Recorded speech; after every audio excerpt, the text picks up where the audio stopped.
Urdu novel اباقہ قسط number 81۔ Asad کا اندازہ درست تھا۔ اس رات انہوں نے سرحد سے کوئی 40 کوس دور درختوں سے گھرے ہوئے ایک محفوظ مقام پر پڑاؤ ڈالا۔ تھوڑی سی ہموار جگہ دیکھ کر 3 خیمے استادہ کر دیے گئے۔ سامان تجارت ایک خیمے میں منتقل کر کے وہاں مائیکل نے اپنے 2 آدمی پہرے پر بٹھا دیے۔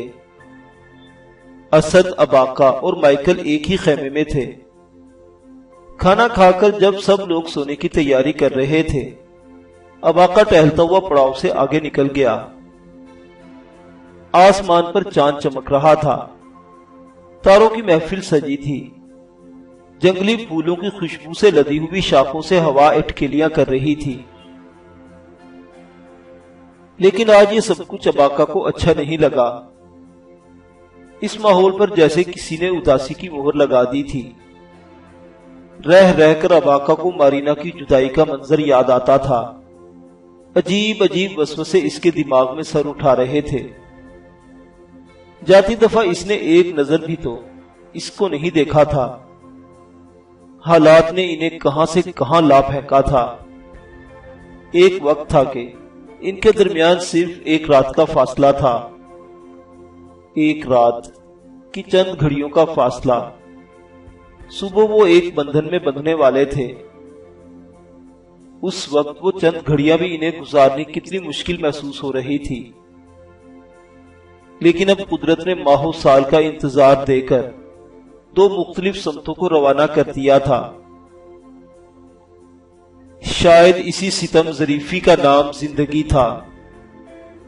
اباقہ دیر تک بیٹھا سوچتا رہا، پھر اٹھا اور سست قدموں سے چلتا سفری خیمے میں واپس آ گیا۔ مائیکل سو چکا تھا۔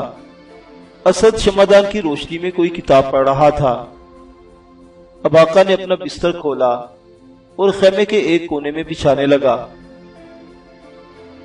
اچانک اس کی نظر ایک کپڑے پر پڑی۔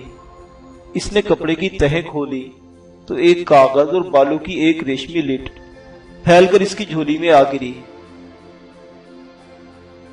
اس نے بے اختیار ہو کر اس لٹ کو چھوا اور چھونے سے ہی وہ پہچان گیا کہ یہ لٹ مارینا کی ہے۔ یہ خوشبو، یہ طوالت اور کس کا نصیب ہو سکتی تھی؟ اس نے چور نظروں سے اسد کو دیکھا۔ وہ اپنی کتاب میں گم تھا۔ اباقہ نے جلدی سے لٹ تکیے کے نیچے چھپا دی، پھر خط کھول کر دیکھنے لگا۔ سفید کاغذ پر آڑی ترچھی لکیریں ہی تھیں۔ یقیناً یہ خط اور یہ لٹ بستر پر باندھتے وقت اس میں رکھے گئے تھے۔ غالباً بستر مارینا اور نبیلہ نے باندھے تھے۔ نبیلہ کا نام ذہن میں آتے ہی اباقہ سمجھ گیا کہ یہ خط اگر مارینا کا ہے تو اس نے نبیلہ سے لکھوایا ہوگا۔ وہ کچھ دیر سوچتا رہا، پھر اس نے یہ خط اسد کی طرف بڑھا دیا۔ اسد نے خط دیکھ کر کتاب بند کی اور اس کے چہرے پر دلکش مسکراہٹ پھیل گئی۔ اس نے مسکراتی نظروں سے اباقہ کو دیکھا اور بولا، مارینا کا خط ہے۔ اباقہ کا دل جو پہلے ہی تیزی سے دھڑک رہا تھا، باقاعدہ اچھلنے لگا۔ اسد نے شمعدان قریب کیا اور پڑھنے لگا، اباقہ تم جا رہے ہو، تم جہاں جاؤ گے میری دعائیں تمہارے ساتھ ہوں گی۔ انشاءاللہ تم ایک دن ضرور سرخرو ہو کر واپس لوٹو گے۔ اس وقت اگر میں زندہ ہوئی تو گھر کی دہلیز پر تمہارا انتظار کر رہی ہوں گی، اور اگر مر بھی گئی تو میری قبر کی مٹی تمہارے ہاتھوں کی منتظر ہوگی۔ اباقہ ایک بات میں آج تم پر کھول دینا چاہتی ہوں۔ میری زندگی اور موت اب صرف تم سے وابستہ ہے، اور یہ حقیقت کسی شرط میں ہارنے یا جیتنے سے بدل نہیں سکتی۔ اگر ہار اور جیت کی بات کرتے ہو تو تم نے مجھے اس وقت جیت لیا تھا جب میں قراقرم سے تمہارے ساتھ چل پڑی تھی۔ اب اگر تم مجھے ہارنا بھی چاہو تو نہیں ہار سکتے، کیونکہ میں تمہاری ہار بننے کی بجائے اپنی عزت کی جنگ لڑتے ہوئے مرنا پسند کروں گی۔ اباقہ میں ایک کمزور عورت ہوں، تمہیں مجھ سے کوئی نہیں چھین سکتا، لیکن میں ایک مضبوط عورت بھی ہوں، مجھے تم سے کوئی نہیں چھین سکتا۔ تمہاری منتظر مارینا۔ اسد نے خط پڑھ کر اباقہ کی طرف دیکھا اور بولا، اباقہ، آخری جملہ تمہاری سمجھ میں آیا؟ اباقہ نے کہا، ذرا پھر سے پڑھو۔ اسد نے دہرایا، اباقہ، میں ایک کمزور عورت ہوں، تمہیں مجھ سے کوئی بھی چھین سکتا ہے، لیکن میں ایک مضبوط عورت بھی ہوں، مجھے تم سے کوئی نہیں چھین سکتا۔ اباقہ نے سر ہلایا، میں سمجھ رہا ہوں اسد، اس نے کہا ہے کہ شاید کوئی اور حسین عورت یا حسین لمحہ میرا راستہ بدلنے کی کوشش کرے، لیکن اسد، وہ اتنی کمزور بھی نہیں جتنا وہ خود کو سمجھتی ہے۔ وہ ایک جادو ہے جو میری رگ رگ میں سما چکا ہے، وہ میری روئی روئی پر حکومت کرتی ہے۔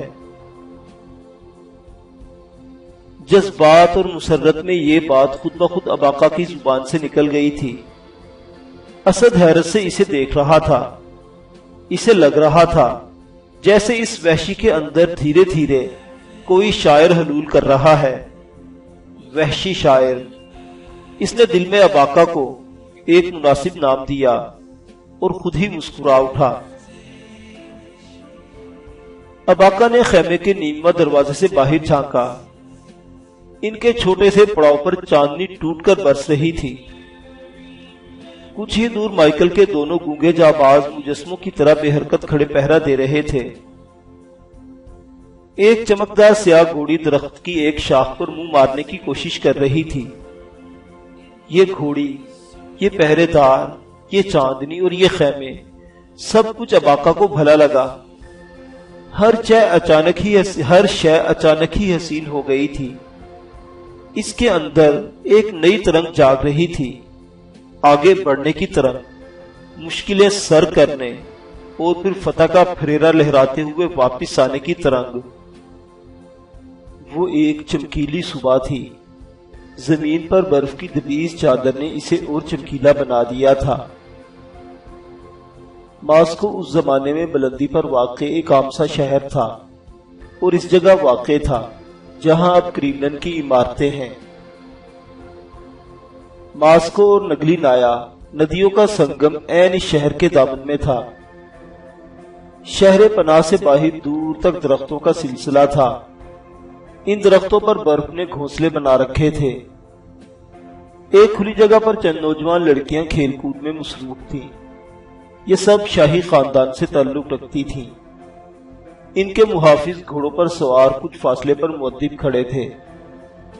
لڑکیوں نے اونی کپڑے پہن رکھے تھے۔ ان کے سروں پر سنگوری ٹوپیاں تھیں۔ انہوں نے برف کے 3 مجسمے بنا رکھے تھے اور ان پر تیر اندازی کی مشق کر رہی تھیں۔ مجسمے بڑی ہنرمندی سے بنائے گئے تھے اور انہیں دیکھتے ہی اندازہ لگایا جا سکتا تھا کہ یہ جنوب مشرق میں بسنے والے منگولوں کی تصویر کشی کرتے ہیں۔ کچھ فاصلے پر چند نوعمر لڑکیاں چھوٹی تلواروں سے تلوار بازی میں مصروف تھی۔ لڑکیوں کی چہکاریں اور ان کے قہقہے دور تک بکھر رہے تھے۔ ان سب سے الگ ایک منجمد ندی کے کنارے نتاشا بیٹھی تھی۔ اس نے چیڑ کے ایک درخت سے ٹیک لگا رکھی تھی۔ وہ تلوار ابھی تک اس کے ہاتھ میں تھی جس سے تھوڑی دیر پہلے وہ مشق کر رہی تھی۔ نتاشا دلاری پور کے رئیس اعظم کی بیٹی تھی۔ ان دنوں وہ تفریح کے غرض سے اپنے چچا کے پاس ماسکو آئی ہوئی تھی۔ چچا کی بیٹی زارینا اس کی گہری سہیلی تھی۔ اس وقت نتاشا کے کانوں میں زارینا کا وہ فقرہ گونج رہا تھا جو اس نے 2 ہفتے پہلے اسے دیکھتے ساتھ ہی کہا تھا۔ وہ بولی تھی، خدا کی قسم، 1 سال میں قیامت بن گئی ہو۔ کیا میں واقعی قیامت بن گئی ہوں؟ نتاشا نے شفاف برف میں اپنا عکس دیکھنے کی کوشش کی۔ ایسا کرتے ہوئے اس کی خمدار سنہری زلفیں آگے کو جھکائی اور ایک لٹ بل کھا کر اس کی تھوڑی کو چھونے لگی۔ نتاشا نے اپنے سراپا پر نگاہ دوڑائی۔ اور نرم دھوپ بھی اس کے رخساروں پر چبھنے لگی۔ اس نے جلدی سے اپنے ٹھنڈے ہاتھ چہرے پر رکھ کر آنکھیں بند کر لی۔ اس کے کانوں میں وہ دیہاتی گیت گونجنے لگا جس میں ایک ماں اپنی بیٹی سے کہتی ہے، تم اب 18 سال کی ہو گئی ہو، اس لیے باغ میں پھول چننے نہ جایا کرو، پھولوں کے ساتھ نکیلے کانٹے بھی ہوتے ہیں۔ پھولوں کا نام ذہن میں آتے ہی اس کے خیال میں دنیا جہان کی مہک سما گئی۔ اس نے تصور میں دیکھا زمین پر دور دور تک پھولوں کی پتیاں بچھی ہوئی ہیں، افق سے سورج طلوع ہو رہا ہے اور اس کی کرنوں میں پتیوں پر پڑی شبنم چمک رہی ہے۔ پھر ایک حیولا نظر آتا ہے، یہ ایک شہزادہ ہے، اس کا طویل ریشمی دامن فضا میں لہرا رہا ہے، اس کے ہاتھ میں گلاب کا پھول ہے، وہ دوڑتا ہوا اس کی طرف آ رہا ہے، لیکن لگتا ہے وہ تیر رہا ہے۔ پھر وہ اس کے قریب پہنچتا ہے اور پھر نہایت احترام سے پھول اس کے قدموں میں رکھ دیتا ہے۔ یہ منظر نتاشا کئی بار دیکھ چکی تھی، یہ اس کی جاگتی آنکھوں کا خواب تھا جو تنہائی پاتے ہی اس کے حواسوں پر طاری ہو جاتا۔ ایک طویل سانس لے کر نتاشا نے سر جھٹکا اور منجمد ندی کا نظارہ کرنے لگی۔ دفتن اسے گھوڑوں کی ٹاپیں سنائی دی۔ شہر کو جانے والا راستہ ندی کے دوسری جانب سے گزرتا تھا اور یہ گھوڑے اسی راستے سے آ رہے تھے۔ اچانک نتاشا کے دل میں ایک خدشہ جاگا۔ سرحدی علاقوں سے منگولوں کے حملوں کی خبریں آ رہی تھی۔ ان کی تباہی کی داستانیں ہر ایک کی زبان پر تھی۔ کچھ لوگوں کا خیال تھا کہ منگول اس طرف بھی آ سکتے ہیں، مگر زیادہ تر لوگ اس خدشے کو بے بنیاد قرار دیتے تھے۔ خود نتاشا کے والد نے اسے دلاری میر سے اپنے خط میں لکھا تھا کہ وہ اطمینان سے سیر و تفریح کرے، منگول لٹیرے ان کی منظم قوت سے ٹکرانے کا خیال کبھی دل میں نہیں لا سکتے۔ نتاشا نے دل ہی دل میں ان وحشی لٹیروں پر لعنت بھیجی اور غور سے ندی کے پار دیکھنے لگی۔ گھوڑوں کی ٹاپیں اب نزدیک آ گئی اور قافلہ جلد ہی اس کے سامنے سے گزرنے لگا۔ ٹاپوں سے اندازہ ہوتا تھا کہ گھڑ سوار سرپٹ بھاگے چلے آ رہے ہیں۔ ان کی تعداد 10 سے 15 کے درمیان تھی۔ پھر نتاشا نے انہیں اپنے سامنے سے گزرتے دیکھا۔ وہ طوفانی رفتار سے اڑے چلے جا رہے تھے۔ ان کے چہروں سے اندازہ ہوتا تھا کہ وہ طویل فاصلہ طے کر کے آئے ہیں۔ ان میں سب سے آگے ایک جنگلی سا نوجوان تھا۔ دوسرے سواروں کے برعکس اس کے سر پر ٹوپی نہیں تھی۔ اس کے لمبے بال ہوا میں لہرا رہے تھے، چہرہ تنا ہوا تھا اور پوستین کا گریبان کھلا ہوا تھا۔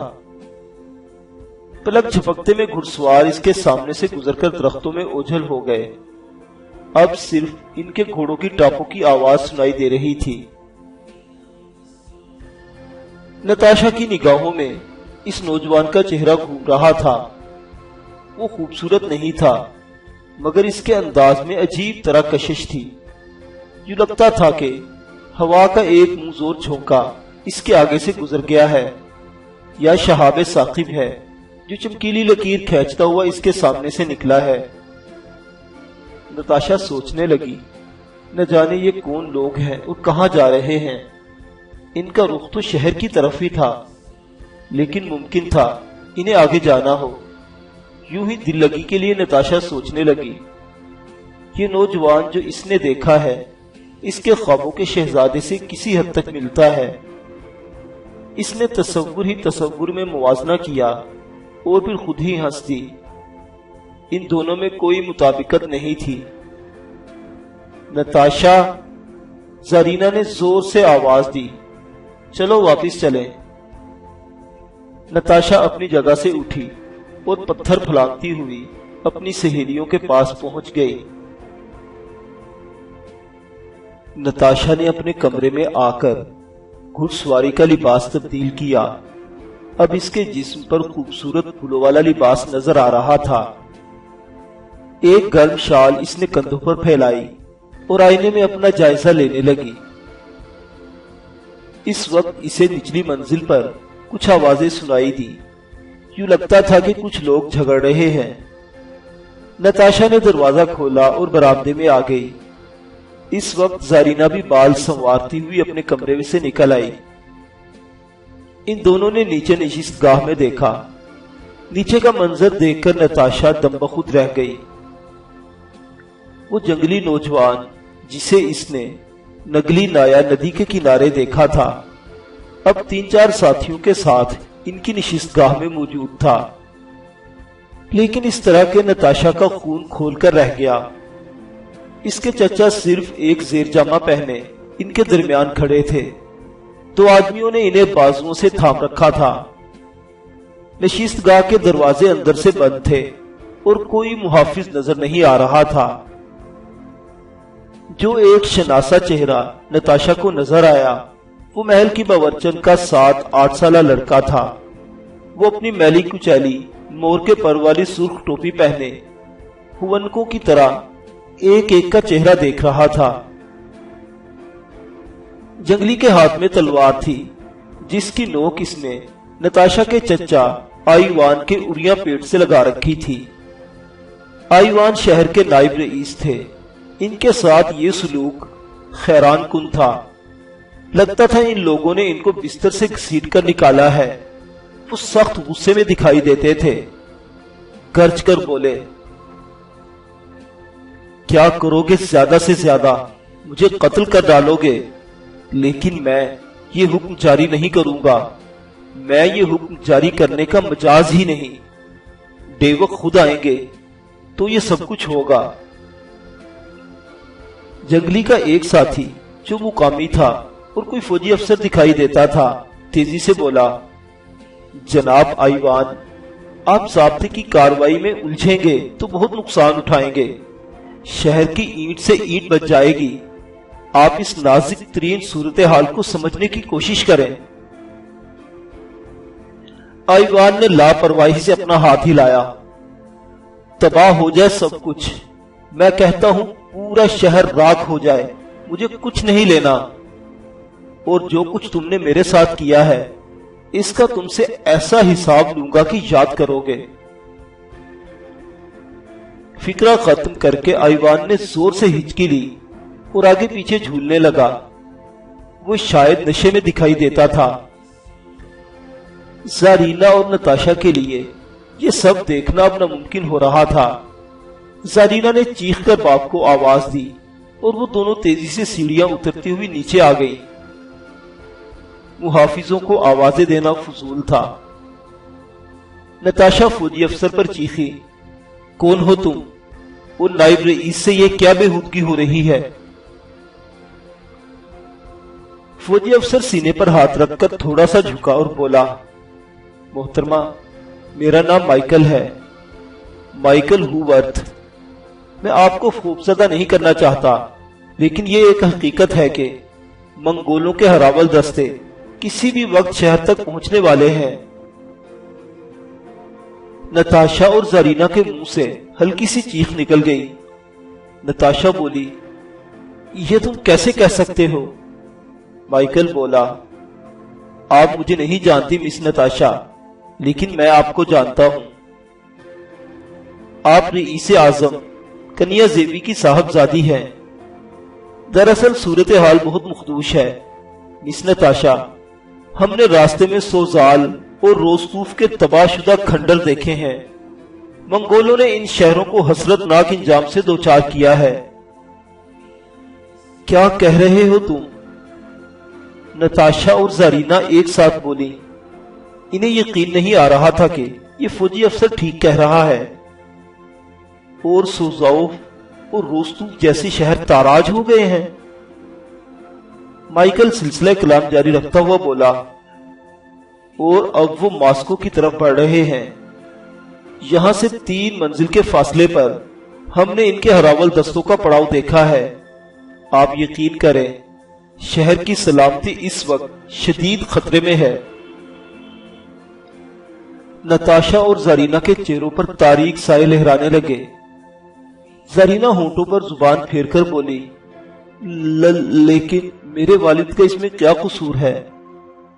مائیکل تیزی سے بولا، آپ کے والد شہر کے دفاع کے لیے فوجی دستوں کو احکامات جاری کر سکتے ہیں، لیکن ان کا کہنا ہے کہ ہم بکواس کر رہے ہیں، اور اگر صحیح بھی کہہ رہے ہیں تو احکامات دینے کی ذمہ داری رئیس کی ہے، اور رئیس کا اس وقت کہیں پتہ نہیں، سنا ہے وہ شہر سے باہر گئے ہیں۔ آئیوان اس گفتگو کے دوران آنکھیں بند کیے مسلسل آگے پیچھے جھولتا رہا تھا۔ اسے دو آدمیوں نے تھام رکھا تھا، ورنہ شاید وہ گر جاتا۔ گاہے گاہے وہ خود کو بے وقت جگانے والوں کی شان میں ایک قصیدہ بھی پڑھ دیتا تھا۔ گو وہ نتاشا کا سگا چچا نہیں تھا، لیکن اس کی بے عزتی پر نتاشا کی برہمی سمجھ میں آنے والی تھی۔ وہ تند لہجے میں بولی، کچھ بھی ہے، آپ کو ان کی حالت کا خیال کرنا چاہیے تھا۔ برائے مہربانی آپ یہاں سے تشریف لے جائیں، اور اگر بہت ضروری بات ہے تو سپہ سالار سے بات کریں۔ نتاشا کی بات پر سخت گیر جنگلی نے غضبناکی سے اسے گھورا، مگر اس سے پہلے کہ وہ کچھ بولتا، مائیکل نے ایک جھٹکے سے تلوار نیام میں ڈالی اور ساتھیوں کے ساتھ باہر نکل گیا۔ بازوؤں پر گرفت ختم ہوتے ہی آئیوان لڑکھانے لگا۔ زرینا اور نتاشا نے لپک کر اسے تھام لیا، ورنہ وہ شیشے کی نازک تپائی پر ڈھیر ہو جاتا۔ قریب کھڑے 7 سالہ بچے نے یہ منظر دیکھا تو صورتحال کی سنگینی سے بے خبر کھل کھلا کر ہنس دیا۔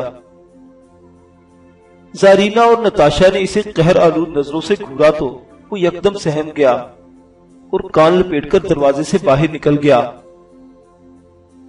اب دوپہر ہونے کو آئی تھی، ہفتہ وار تعطیل تھی، اس لیے شہر کی برف سے ڈھکی ہوئی گلیوں میں زیادہ چہل پہل نہیں تھی۔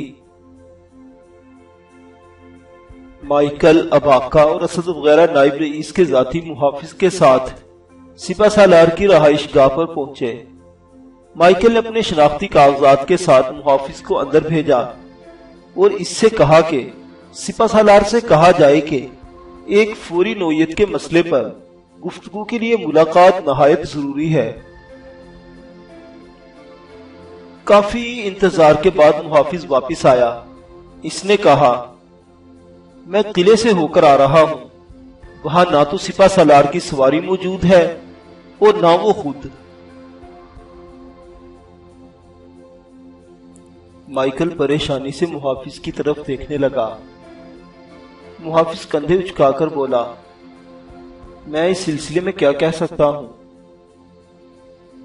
جس وقت یہ باتیں ہو رہی تھی، سپہ سالار 2 حسین عورتوں کے ساتھ اپنی نیم گرم خوابگاہ میں موجود تھا اور تعطیل کا لطف اٹھا رہا تھا۔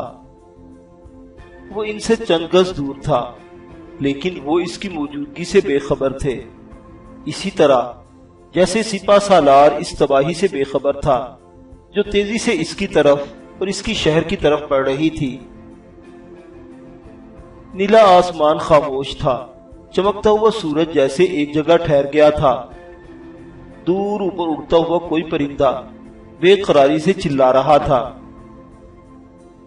مائیکل نے خشک ہونٹوں پر زبان پھیرتے ہوئے کہا، ہمارے پاس مہلت بہت کم ہے، قلیل وقت میں ہم کسی ذمہ دار شخص تک رسائی حاصل کرنا ہوگی۔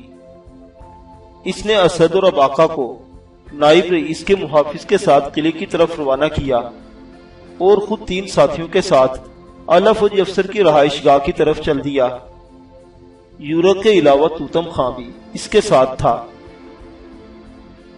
اباقہ اور اسد محافظ کے ساتھ گھوڑے بھگاتے ہوئے قلعے کی طرف بڑھے۔ سپہ سالار کے گھر سے قلعے کے دروازے تک سنسان گلیاں ان کے گھوڑوں کی ٹاپوں سے گونجتی چلی گئی۔ یہ قلعہ بلندی پر واقع تھا اور یہاں کے دوسرے قلعوں کی فصیلوں کی طرح اس کی فصیلیں بھی لکڑی کی تھی۔ داخلی راستے پر مسلح محافظ موجود تھے۔ آئیوان کے ذاتی محافظ کی وجہ سے انہیں داخل ہونے سے روکا نہیں گیا۔ قلعے کے اندر وسیع احاطوں میں سپاہی چمکیلی دھوپ سے لطف اندوز ہو رہے تھے۔ سامان حرب کی جھلک کہیں دکھائی نہیں دیتی تھی۔ ان سپاہیوں کی حالت ان چڑیوں کی سی تھی جو پانی میں پھدکتی ہیں۔ اور اپنے اوپر منڈلانے والے عقاب سے بے خبر ہوتی ہیں۔ ذاتی محافظ انہیں مختلف احاطوں سے گزار کر قلعہ کے داروغہ کے پاس لے گیا۔ داروغہ بے چینی سے اپنے کمرے میں ٹہل رہا تھا۔ جب اسے منگولوں کے ہراول دستوں کے بارے میں بتایا گیا تو اس کی پریشانی میں اضافہ ہو گیا۔ وہ اپنی گھنگریالی داڑھی کھجاتا ہوا محافظ سے بولا، مجھے ڈر ہے کہ یہ لوگ ٹھیک کہتے ہیں۔ ابھی میرے کچھ جاسوسوں نے اطلاع دی ہے کہ نواحی جنگل میں کچھ پراسرار نقل و حرکت پائی جاتی ہے۔ پھر وہ اسد اور اباقہ سے مخاطب ہو کر بولا، تمہارے خیال میں اگر وہ واقعی منگول ہیں تو ان کا شہر تک پہنچنے کا امکان کب تک ہے؟ محافظ نے ترجمانی کے فرائض انجام دیتے ہوئے داروغہ کا سوال اسد تک پہنچایا۔ اسد نے اباقہ کی طرف دیکھا۔ اباقہ کچھ کہنے کے لیے منہ کھولنا ہی چاہتا تھا کہ ایک دم خاموش ہو گیا۔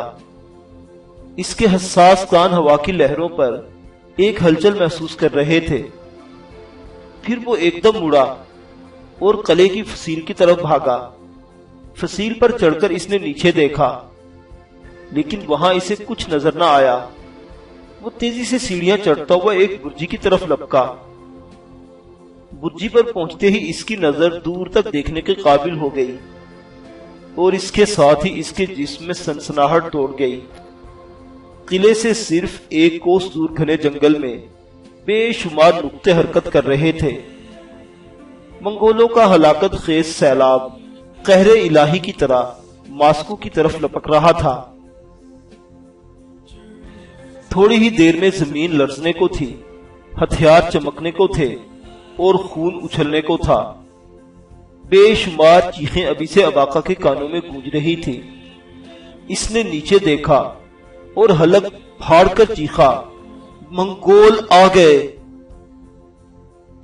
اس وقت قریبی برجی پر کھڑا ایک اور محافظ بھی ہذیانی انداز میں چیخنے لگا، منگول آ گئے۔ بے شمار آوازیں ابھری اور ہر جسم کو پتھر کر گئی۔ پھر شدید حیرانگی کا یہ لمحہ گزرا اور دھوپ سینکتے ہوئے سپاہی اپنی وردیوں اور اپنی ہتھیاروں کی طرف لپکے۔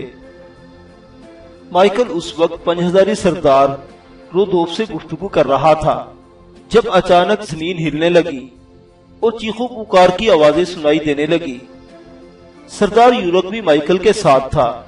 اس نے ان آوازوں پر غور کیا اور اطمینان سے تلوار نیام سے باہر نکال لی۔ اب گفتگو کا کچھ فائدہ نہیں۔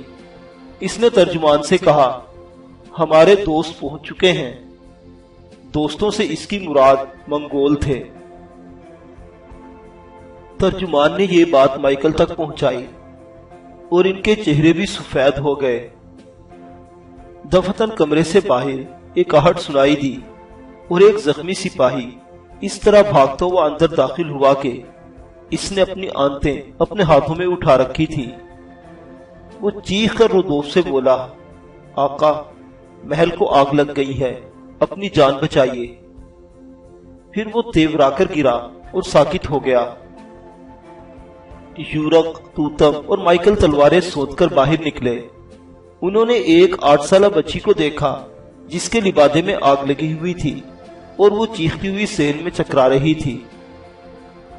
پھر ایک تیر آیا اور اس بچی کی مشکل آسان کر گیا۔ وہ اچھل کر پختہ فرش پر گری اور بے جان ہو گئی۔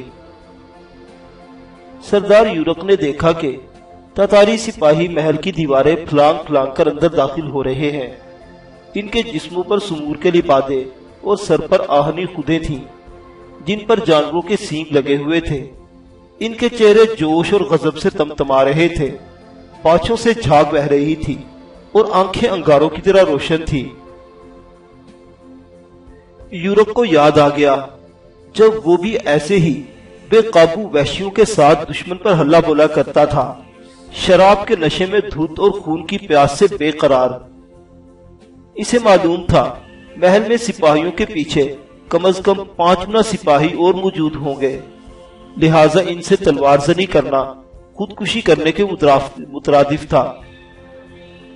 اس نے اپنے اوپر جھپٹنے والے 2 تاتاریوں کو بری طرح زخمی کیا، پھر مائیکل کا ہاتھ پکڑتا ایک بند چوبی دروازے سے ٹکرایا اور اسے توڑتا ہوا باہر گلی میں جا گرا۔ عورتوں کا ایک گروہ خوفزدہ بکریوں کی طرح بھاگتا چلا جا رہا تھا۔ منگول شہر پناہ کے باہر گلی کوچوں میں آگ کی بارش کر رہے تھے۔ سلفر اور گندھک سے بھرے ہوئے مرتبان منجیپوں کے ذریعے شہر میں پھینکے جا رہے تھے۔ یہ آتش گیر مادہ چپے چپے کو جہنم زار بنا رہا تھا۔ برف پر گرتے ہی مائیکل اور یورک اٹھے اور بھاگ کھڑے ہوئے۔ توتم خان بھی ان کے ساتھ بھاگ رہا تھا۔ قہر الہی کے مقابلے کو بہت دیر ہو چکی تھی۔ قلعے سے ایک فرلانگ دور یورک نے اباقہ اور اسد کو دیکھ لیا۔ وہ دھڑا دھڑ جلتے ہوئے مکانوں کے درمیان گھوڑے بھگاتے جنوب کی طرف جا رہے تھے۔ نائب رئیس کا ذاتی محافظ بھی ان کے ساتھ تھا۔ سردار یورک نے پورے زور سے چیخ کر اباقہ کو آواز دی۔ اباقہ نے لگام کھینچی اور مڑ کر ان کی طرف دیکھا۔ منگولوں کا ایک دستہ مار دھاڑ کرتا ہوا تیزی سے یورک وغیرہ کی طرف آ رہا تھا۔ اباقہ نے اسد کو اشارہ کیا اور تینوں انہیں بچانے کے لیے بڑھے۔ گھوڑے قریب پہنچے تو یورک بھاگ کر اسد کے پیچھے بیٹھ گیا۔ اسی طرح مائیکل محافظ کے پیچھے اور توتم اباقہ کے پیچھے بیٹھ گیا۔ اس سے پہلے کہ منگول سر پر پہنچتے وہ لوگ گھوڑے دوڑاتے ہوئے دھوئے میں روپوش ہو گئے۔ پورا شہر جل رہا تھا۔ گلیاں خون سے سرخ ہو رہی تھیں۔ لوگ بھاگ رہے تھے اور بھاگے چلے جا رہے تھے۔ کدھر جانا ہے؟ اباقہ نے چیخ کر اسد سے پوچھا۔ اسد بولا، ایوان کے محل کی طرف چلو، وہاں استبل میں گھوڑے موجود ہوں گے۔ انہوں نے اپنے گھوڑے ایوان کے محل کے طرف سر پر دوڑا دیے۔ محل کے قریب پہنچے تو وہ شولوں پر نظر آیا۔ اباقہ یورک سے بولا، تم لوگ استبل میں گھوڑے دیکھو، ہم دیکھتے ہیں شاید اندر کوئی زندہ بچ گیا ہو۔ یورک اور توتم خان مائیکل کے ساتھ استبل کی طرف لپکے تو اباقہ اور اسد گھوڑوں کو ایڑ لگا کر محل کے احاطے میں آ گئے۔ اباقہ کی شے پر گھوڑا ایک ادجلی کھڑکی سے کود کر اندر داخل ہو گیا۔ کوئی ہے؟ اباقہ زور سے چیخا۔ اس وقت اسے زمین پر پڑی وہ گول ٹوپی نظر آئی جس پر مور کا پر لگا تھا۔ کوئی ہے؟ وہ پھر زور سے چیخا۔ جواب میں اسے قریب سے بچے کی چیخ سنائی دی۔ در و دیوار دھڑا دھڑ جل رہے تھے۔ شدید تپش کے باعث گھوڑا آگے بڑھا۔ سامنے کمرے کی دہلیز پر اسے کسی شخص کی ادجلی لاش نظر آئی۔ برہنہ جسم سے اس نے پہچانا وہ نائب رئیس ایوان ہی تھا۔ اباقہ کے کانوں میں اس کے الفاظ گونجنے لگے، سارا شہر بھی جل جائے تو مجھے کچھ نہیں لینا۔ اس کے منہ سے نکلی ہوئی بات کتنی جلدی پوری ہو گئی تھی۔ اس کی لاش کو پھلانگ کر وہ آگے بڑھا تو زارینہ نظر آئی۔ زینے پر بچھا قالین جگہ جگہ سے جل رہا تھا۔ زینے کی بالائی سرے پر ایک لڑکی کھڑی تھی۔ اباقہ پہچان گیا، یہ وہی لڑکی تھی جسے مائیکل نے نتاشا کہہ کر پکارا تھا۔ وہ دھوئیں میں بری طرح کھانس رہی تھی۔ اباقہ کو دیکھ کر وہ چیخی، وہ اسے مدد کے لیے بلا رہی تھی۔ عین اس وقت پر زینے کے نیچے سے ایک آواز آئی۔ سرخ ٹوپی والا دبلا پتلا لڑکا سنگ مرمر کی میز کے نیچے گھسا چیخ رہا تھا، بچاؤ، خدا کے لیے بچاؤ۔ وہ فارسی بول رہا تھا۔ اباقہ نے ایک نظر ان دونوں کی طرف دیکھا، پھر اس کی نگاہ چھت کی طرف گئی۔ چھت پوری طرح آگ کی لپیٹ میں تھی اور کسی بھی وقت گرا چاہتی تھی۔ ایک بہت بڑا فانوس چھت سے ٹوٹ کر لڑکی کے پاؤں میں گرا اور زبردست چھناکے سے ٹوٹ گیا۔ لڑکی اب دونوں ہاتھ ہلا ہلا کر اباقہ کو مدد کے لیے بلا رہی تھی۔ دوسری طرف لڑکا ہذیانی انداز میں چیخ رہا تھا۔ چھت کے شہتیر تڑکنے لگے تھے۔ اباقہ کے پاس صرف اتنا وقت تھا کہ ان دونوں میں سے ایک کو بچا سکتا تھا۔ اس نے تیزی سے فیصلہ کیا اور زینے کے نیچے پھنسے لڑکے کی طرف بڑھا۔ اس نے ایک جلتے پلنگ کو پھلانکا اور لڑکے کو لے کر تیزی سے باہر کی طرف لپکا۔